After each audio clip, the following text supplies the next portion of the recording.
यह film Australia में घटी एक सच्ची घटना पर आधारित है। एक युवा जोड़ा उत्साह से भरे हुए वे समुद्री यात्रा पर निकल पड़े, लेकिन अनजाने में उन्होंने एक एकांत द्वीप की खोज की।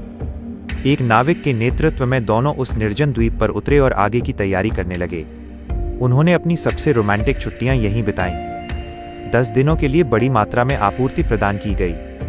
दयालु नाविक ने दूसरे पक्ष को याद दिलाया कि यदि वे लेना चाहते हैं, जाने से पहले उन्होंने सैटेलाइट फोन का इस्तेमाल करके एक दूसरे से संपर्क किया, लेकिन वह बेफिक्र लग रही थी। बेथ चाहती थी कि वो और उसका प्रेमी दोनों ही कुछ और दिन वहीं रुक सकें। हैरी के मन में एक और विचार आया।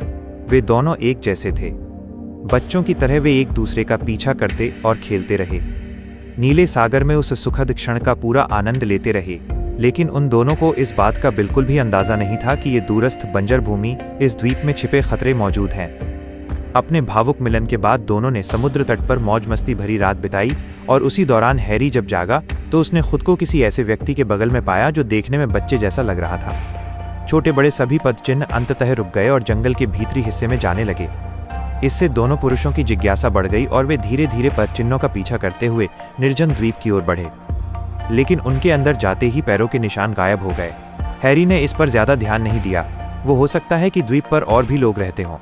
अपने बॉयफ्रेंड के प्रोत्साहन से बेथ उस घटना को जल्दी ही भूल गई और उन्होंने इसे कैमरे में रिकॉर्ड कर लिया। बहुत ही खूबसूरत समय था। शाम को दोनों ने बातें की। मजाक में अपना तंबू लगाते हुए वे इस सुनसान द्वीप के लिए असीम उत्सुकता से भरे हुए थे। लेकिन तभी हैरी जब लकड़ियां इकट्ठा कर रहा था, तभी उसे अचानक बहुत सारा सामान मिला। हड्डियों की आवाज और पास से आती हुई फुफकार की आवाज ने हैरी को तुरंत सतर्क कर दिया। लेकिन आसपास का माहौल मैंने चारों ओर देखा, मुझे कुछ भी असामान्य नहीं मिला। लापरवाही है ना?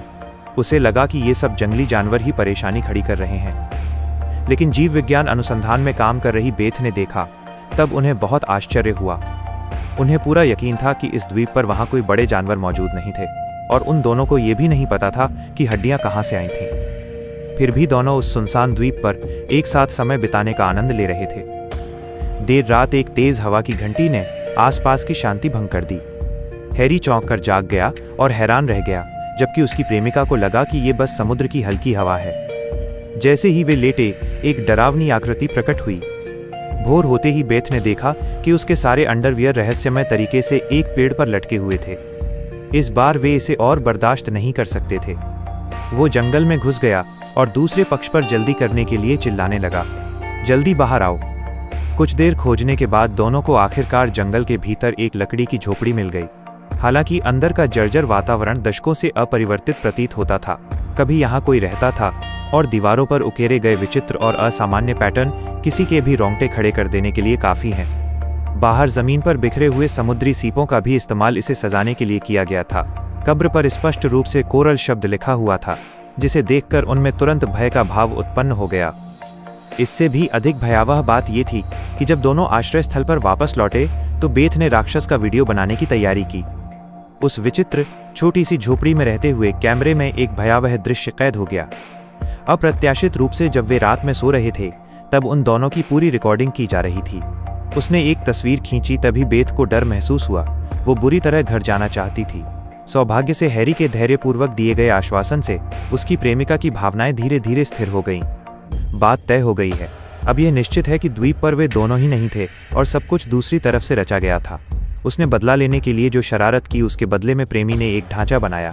उन्होंने एक फिल्म के दृश्य की नकल करने का फैसला किया, और एक दूसरे का ध्यान आकर्षित करने के प्रयास में दोनों ने अपने शरीर को छलावरण पेंट से ढक लिया।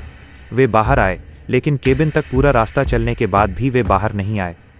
जैसे ही वे लौट रहे थे, कई गोलियों की आवाज सुनाई दी और उन्होंने पास में कुछ देखा। समुद्र में एक मछली पकड़ने वाली नाव थी, और बेथ ने अनुमान लगाया कि वे निश्चित रूप से शार्क का शिकार कर रहे थे। इसी बीच उनमें से एक ने उन्हें देख लिया, और बेथ कोई परेशानी न खड़ी करने के लिए अपने प्रेमी को वापस जाने के लिए मना लिया। शाम तक हैरी को समझ नहीं आ रहा था कि वे दोनों मछुआरे जानबूझकर उससे झगड़ा क्यों कर रहे थे। तभी अचानक उन्हें एक आवाज सुनाई दी। एक महिला चीखी और दोनों पुरुषों ने हिम्मत जुटाकर कोशिश की। आवाज का पीछा करते हुए केबिन में वापस आने पर हैरी को अंदर एक डायरी मिली। वो उसमें लिखी बातों से मोहित हो गया और पढ़ने में मग्न था कि तभी उसकी प्रेमिका की चीख ने उसे रोक दिया। पता चला कि कोरल नामक कब्र जिसे पहले खोजा गया था, उसमें न केवल कई सीपियां डाली गई थी, बल्कि चमकीले लाल रंग के मूंगे का एक टुकड़ा भी था। भोर होते ही बेथ ने जो देखा उससे वो अचानक दंग रह गई। हैरी ने अपनी प्रेमिका को शांत करने के लिए उसे कसकर गले लगा लिया। पता चला कि पेड़ से घिनौनी चीजों की एक कतार लटकी हुई थी।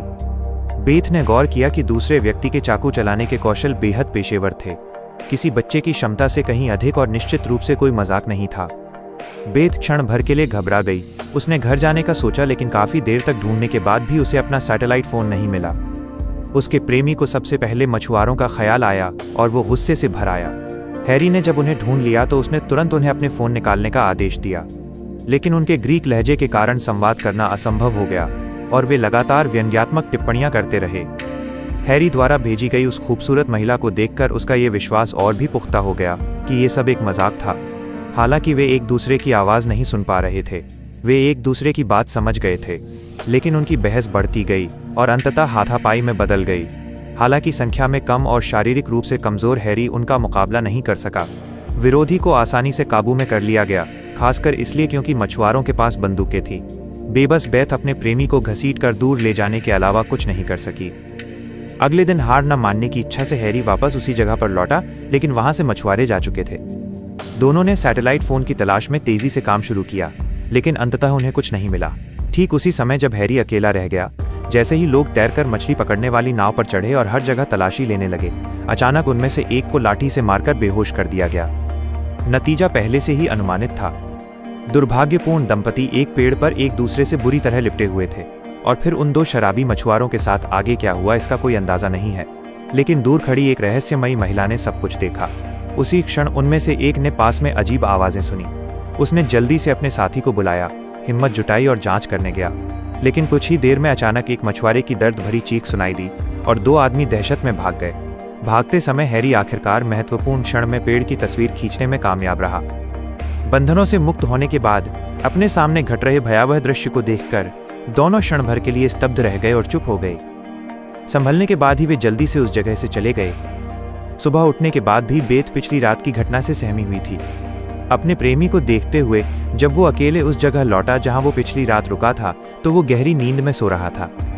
घटना स्थल पर जमीन पर खून के धब्बों का पीछा करते हुए बेथ ने उस छोटे से केबिन तक पहुंचने के लिए निशान का पता लगाया जिसे उसने पहले देखा था। जिज्ञासावश उसने धीरे से दरवाजा खोला, और जैसे ही उसने पुरानी डायरी देखी और ध्यान से उसके पन्ने पलटने लगी, हैरी उसके ठीक पीछे पीछे चल रहा था।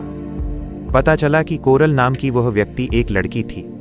हालांकि द्वीप के मूल निवासियों के साथ इस निर्जन द्वीप पर पहुंचने के बाद 7 पुरुषों ने उसके साथ दुष्कर्म किया। दीवार पर उकेरी गई 7 आकृतियां इसी अर्थ को व्यक्त करती हैं। उस पल से मूंगे का भूत इस सुनसान द्वीप पर आने वाले हर आदमी से बदला लेने लगा। जाहिर है हैरी को इस बेतुके दावे पर यकीन नहीं था, हालांकि उसकी प्रेमिका को इस बात पर पूरा यकीन था। हैरी हमेशा सोचता था कि कोरल नाम की लड़की सिर्फ रहस्यमयी व्यवहार कर रही थी और कुछ और ही चाहती थी। उसने उस सुनसान द्वीप पर उतरे लोगों को डराने के लिए हर संभव प्रयास किया ताकि वो पूरे द्वीप पर अकेले अधिकार कर सके, लेकिन बेथ इससे सहमत नहीं थी। उसे कोरल की दुर्दशा से सहानुभूति थी। उन्होंने कब्र में ले जाने के लिए समुद्र तट से बड़ी संख्या में सीपियां भी एकत्र की। हैरी ने कब्र पर श्रद्धांजलि अर्पित की, लेकिन उसी रात देर से एक बार फिर कुछ भयानक घटित हुआ। सुबह जाग उठा तो उसने देखा कि बिना किसी स्पष्ट कारण के उसके बगल में एक कब्र प्रकट हो गई थी।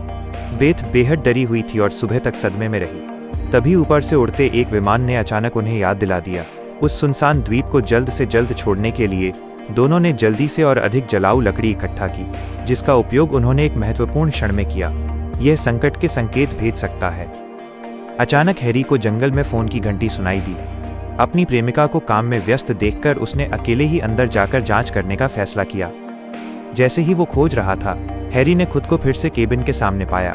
अंदर से फोन लगातार बज रहा था, मानो किसी अंत की घंटी बज रही हो। उसने धीरे से दरवाजा खोला और अपना सैटेलाइट फोन देखा, लेकिन जैसे ही उसने फोन उठाया, उसका चेहरा तुरंत घबराहट से भर गया। दूसरी तरफ की आवाज, मूंगे की दयनीय और भयावह चीखों ने हैरी को चौंका दिया। अपने प्रेमी के जाने के बाद बेथ वापस आश्रय स्थल की ओर भागी, लेकिन फिर भी हैरी को नहीं ढूंढ पाई। जैसे ही रात हुई, बेथ के पास टॉर्च लेकर वहां से चले जाने के अलावा कोई विकल्प नहीं बचा था। वो अपने प्रेमी को ढूंढने जंगल में गई। अंत में उसे वही दृश्य देखने को मिला जिसका उसे डर था। लड़की की कब्र के पास खून की कुछ बूंदें धीरे धीरे रिस रही थीं और वहां हैरी का शरीर लटका हुआ था। यह दृश्य बहुत ही भयावह था। जागने पर बेथ लकड़ियां जलाने के लिए बेताब थी। उसने अचानक दूर एक प्रवाल भित्ति पर खड़ी एक महिला को देखा। बेथ का गुस्सा तुरंत भड़क उठा। वो चिल्लाते हुए भागी, तुमने उसे क्यों मार डाला? लेकिन बेथ ने समुद्र में छिपे खतरे को नजरअंदाज कर दिया। उसके पैर के तलवे में एक जहरीली मछली ने डंक मारा था। इस मछली के जहर को कम नहीं आंकना चाहिए। गंभीर मामलों में यह जानलेवा हो सकता है। बेथ के लिए असहनीय दर्द सहना मुश्किल था, जबकि कोरल ने चीखें सुनकर बस एक नज़र पीछे डाली और फिर उदासीनता से समुद्र को निहारती रही। 10 दिन बाद नाविक समय पर पहुंच गए, लेकिन निर्जन द्वीप पर उतरते ही उन्हें एक अशुभ संकेत महसूस हुआ। उसने एक ऐसा दृश्य देखा जिसकी उसने कभी कल्पना भी नहीं की थी। दंपति के पुराने आश्रय स्थल के पास 2 नई कब्रें दिखाई दी। कहानी के अंत में नाविक को वो केबिन भी मिल गया और उसमें भी डायरी मिल गई। लेकिन जैसे ही नाविक ने उसके पन्ने पलटे, उसके पीछे जो आकृति दिखाई दी वो शांत दिखने वाला साया ही था। पता चला कि नाविक ने पहले जिन 2 कब्रों को देखा था वे एक कोरल की और दूसरी हैरी की थी। ये ऑस्ट्रेलिया के ग्रेट बैरियर रीफ में घटी एक सच्ची कहानी है। ये घटना ऑस्ट्रेलिया के उत्तर पूर्वी तट से दूर एक निश्चित क्षेत्र में घटी थी। 1600 मील से भी अधिक दूर विश्व की सबसे बड़ी प्रवाल भित्ति स्थित है, जो विश्व के 7 प्राकृतिक अजूबों में से एक है। हर साल अनगिनत पर्यटक अपनी छुट्टियों के दौरान द्वीपों या समुद्र में दुर्घटनाओं के कारण अपनी जान गंवा देते हैं। हमें उम्मीद है कि आप इसे एक सबक के रूप में लेंगे, एक चेतावनी के तौर पर अपने जीवन के साथ जुआ मत खेलो। और ये मूवी यहीं समाप्त हो जाती है। आपको मूवी एक्सप्लेनेशन कैसा लगा, कमेंट में ज़रूर बताना।